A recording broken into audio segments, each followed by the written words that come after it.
If you look at every single episode of Stuff the British Stole, you realise they all feel really different, and that's because one of the things we decided to do this season is change the animation for every single episode so it reflected the country and the time we were talking to, and it was a huge challenge. So for example, the episode shot in Greece about the taking of the Parthenon marbles, the whole idea was to build all of the animation out of marble. Which worked really well and efficiently too, because a lot of the sequences that animation was used for in this episode actually crossed a whole amount of time, because a lot of this episode wasn't specifically about the statues themselves, but also a lot about Lord Elgin and his journey. So the statues were tied into part of his story as well.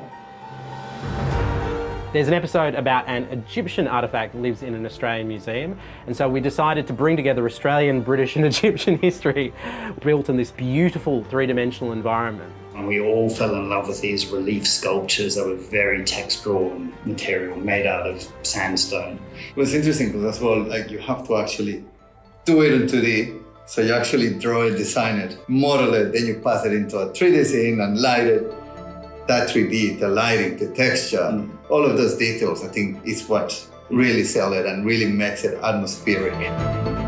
In Ireland, there is an episode about a giant whose body was snatched. He was never properly buried and he's never been laid to rest. And so we kind of imagined him as this lost soul, and we created this character who would follow me around in shadows as I moved throughout London and Ireland. And that was so much fun to get into VFX and do the shadow following Marc. Which we hadn't expected to do anything like that.